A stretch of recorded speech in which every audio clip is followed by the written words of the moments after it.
So, I wanted to talk about the pressure we place on ourselves to be perfect parents. Don't we love to do that to ourselves? We love to put this unrealistic, unattainable pressure on ourselves as parents, even as adults. Does anyone relate? Do you have an expectation of yourself to be a perfect parent? Sometimes even when I think I'm going easy on myself and extending to myself some self-compassion, underneath it all I still have this expectation that I will parent in all the right and good ways all of the time, whatever that even means. So this morning I jumped into a live connect session with our private membership at Intune Access Support, and we discussed parenting our neurodivergent children in all the ways that people have not been parenting in generations before us. And we were talking about how sometimes it can be really triggering for us as parents when we're raising our children because we weren't afforded the same supports and accommodations growing up. And there are times where I definitely experience feeling resentful in my parenting because my children can push particular buttons in me or trigger feelings of inadequacy. And I'm human, so I'm going to be very open about the responses that I have. And one of them is that I think to myself, gosh, you children have no idea how good you've got it. But in reality, they don't really have it that good. It's just that, when I was growing up, there wasn't the same level of understanding. I mean, let's be real, there's not really a lot of understanding now around raising neurodivergent children. Not being afforded the same choice around how to manage things, not being able to just have open and honest conversations, not having the same understanding of myself as a neurodivergent person as my children have. Two of my children have always known that they are autistic and PDA and ADHD, and it's been celebrated and it's been normalized. Then I have two other children who haven't had that experience. So for me, sometimes it's triggering when I'm parenting my children and they have access to accommodations and supports that I didn't. It can trigger feelings of grief and sadness within me. And that's something that I take the time to sit with. So one of the conversations that I often have when I'm in community with parents and we're talking about finding solutions for our children, something that comes up a lot is underneath our drive for finding solutions or supports or accommodations or approaches or different ways of doing things to help life be more accessible and supportive for our children is that we have unrealistic expectations of ourselves, and we often make sacrifices around our own mental health and well-being for the sake of our children. And sometimes that's inevitable in parenting, but it doesn't have to be. The amount of times that I sit with parents who continue to punish themselves for the ways that we parented before we knew how to do it differently is astounding to me. We can't possibly know that we were doing things in a way that wasn't beneficial until we try to do things in a way and then we learn that it's not beneficial. I had somebody ask once on a live, how do I make amends to my child for the trauma that I caused at night time when they were struggling to sleep? How do I make amends for that now? And when we delved a little bit deeper into that, the child was happy now, sleeping really well, really stable in their day-to-day lives, thriving and doing really well. This parent had changed their approaches to how they were managing bedtime and sleep. There was relational safety. There had been a period of time where trust was built on again, and things were looking really good. So the issue or the challenge wasn't that the child needed the parent to be making amends. That had already happened. That was already happening in the actions, in the change of approach, in the way that the parent was nurturing and supporting the child. You could see that that trust had been rebuilt. The problem was that the parent was continuing to punish themselves. And sometimes we do this. We continue to self-loathe, self-doubt, and give ourselves a really hard time because of all the ways in which we believed we failed before. I think, if anything is helpful in parenting, it's remembering how human we are. Remembering that we can't know all of the things. We just can't. And I know I keep beating the same drum and I keep saying the same things over and over. But a lot of our struggle in parenting our children is driven by our perceived failures and wrongdoing as parents. And this is true for myself, and I can't speak for everybody. But you know, the stories that we tell ourselves about where we're going wrong, where we failed, how we could have done better. Oh, remember that time when we grounded our child for a month when it was related to their disability? Or remember the times when we used to put rigid restrictions around screen time and it was traumatic for the child? Or remember the time where we used to yell and swear and scream? There are times I still do that because I'm human. And, you know, this social and cultural conditioning around the idea that we are going to be perfect people and perfect parents. We're never going to lose control.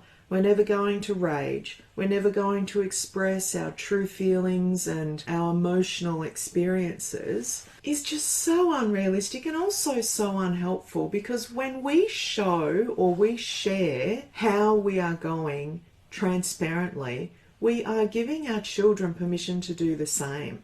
We are modeling ways of communicating that we need help.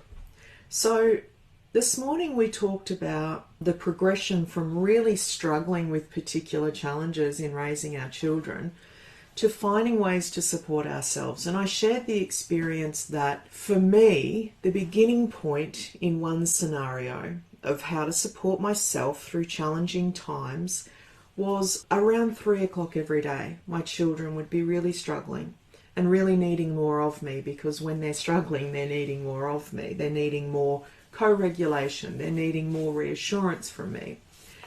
But the challenge there for me was that at 3 o'clock every day, I'm pretty wiped out. I've had enough. I'm definitely a morning person.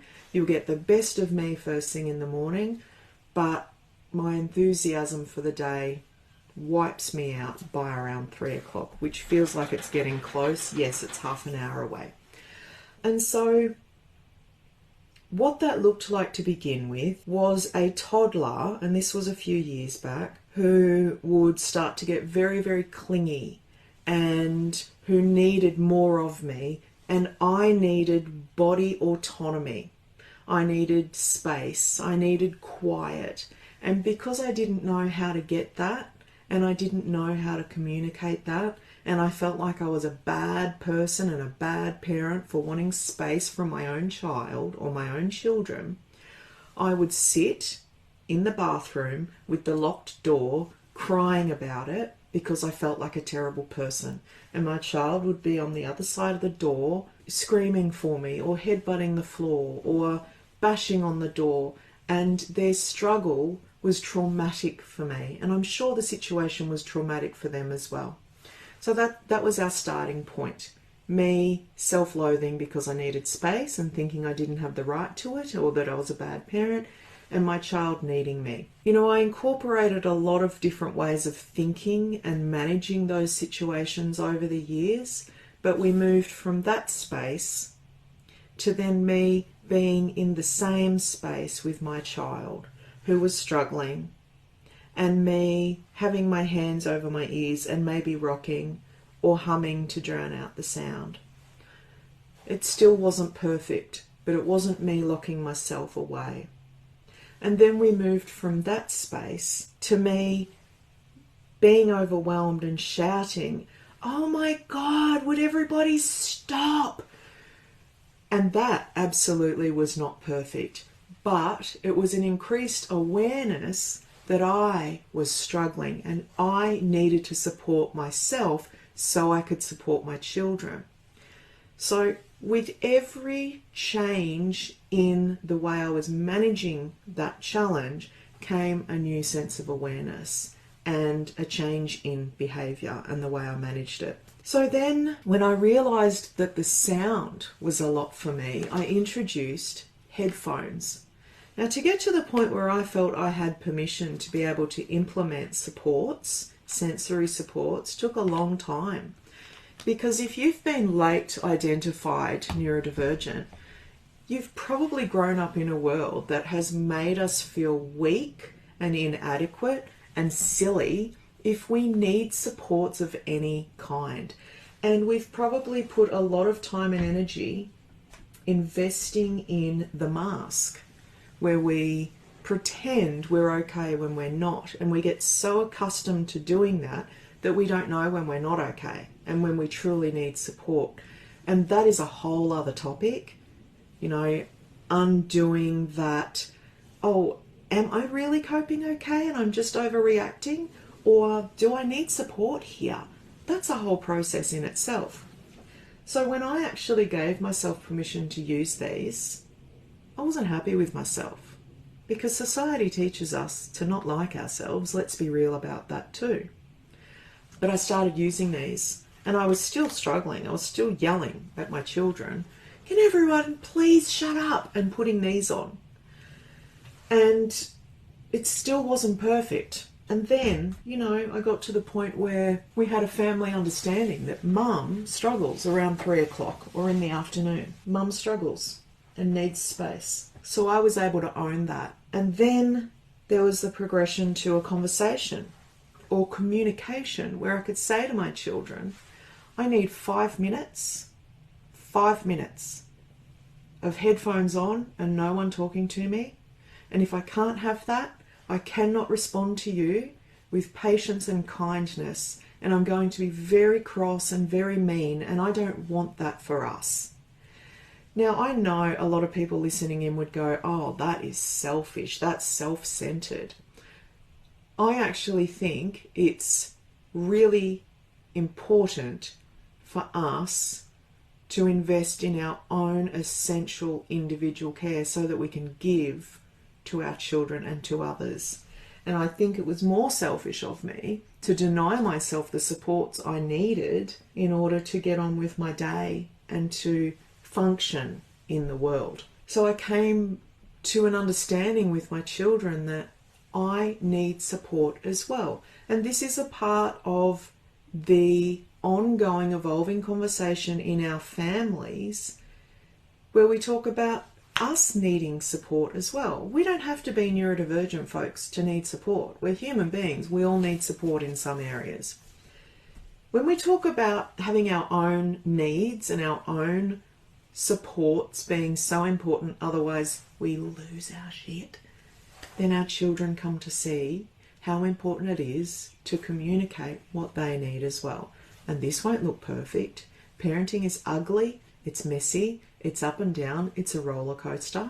And sometimes we find that we get to a space where we have the supports worked out and it works really well, and then something changes, like puberty or menopause or age or a change in routine or family dynamics or a bad day at school or at work or at home or illness or, you know, fluctuation in capacity, and then those supports will change. And that's our normal. That's for us to normalize that life is up and down, and it is. Life is up and down for everyone. But we live in a society where we pretend that's not the case and that there is a one-size-fits-all approach to parenting, and that's absolute rubbish. Absolute rubbish. Self-centered is something that's promoted as a way of gaslighting and guilt-tripping human beings into being more productive and giving to others, and self-sacrificing. And we can see that this is reflected in people struggling to remain existing. We can see that the decline, the rapid decline in individual mental health and well-being is a direct result of the messaging that we get as a society. And a lot of neurodivergent people are standing up now and saying, this is not okay. Something I shared actually in one of our meetings this morning was that I watched a video yesterday with a professional speaking about school avoidance, and they called it a phenomenon. They said that school avoidance is increasing and it's happening amongst thousands and thousands of children, and that it's a phenomenon. It's not a phenomenon. It's easy to understand. It's that there is a particular environment and a particular method of curriculum delivery and pedagogy that is harming many of our children, and there is a resistance to really looking at that and changing the way that we're doing it and the environments that we're providing. But instead we'll call it a phenomenon, and we'll say all these children, there's something going on, we don't know what it is, but they all struggle to come to school. School's not the problem. No, of course not. It's just a phenomenon. That is one example of many people responding in the same way to a product of society, and the feedback we get is that those people are personally responsible for that, and it's a mystery. It's just an enigma, everyone. It's an enigma, a phenomenon. Yeah. So in our own parenting, I just wanted to jump on and I wanted to talk about the reality of allowing ourselves to be human and knowing that we are never going to get it right all of the time, because I don't even know what right is. But the deeper we go into this, the less that makes sense to me personally. The fact that we have parenting approaches is beyond me, to be honest. I think that every family is different, that we should be supported to be intuitive, to implement trial and error, and to pay attention to how things feel and the impact that the way that we are as a family and the way we engage with one another impacts each of us individually and collectively as a family, rather than prescribing to an approach, because we are all so different in what we need. I think for the longest time, anybody who is divergent in any way, we have been taught and encouraged, whether consciously or unconsciously, to mask and to fawn and to adapt and to fit in and to do this as a way of not being targeted. And you know, there's a saying, something along the lines of trauma will travel down family lines until somebody is willing to feel it.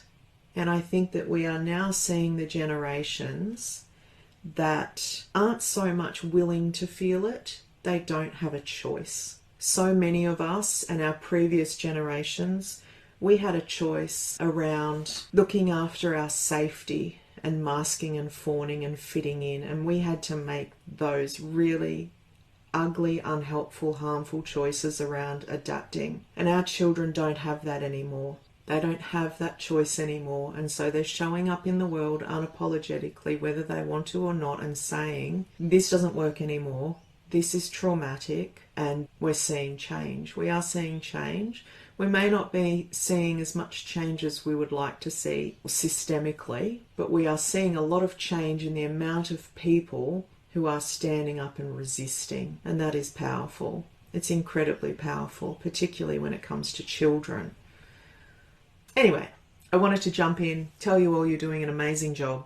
I love seeing people connecting here and being in the comments and sharing your stories, and I really value that. I really, really value that. So thank you so much for being here. I hope you all enjoy the rest of your day, and thank you for championing neurodivergence and a better way, a better life for all of us, for ourselves and our children. Goodbye.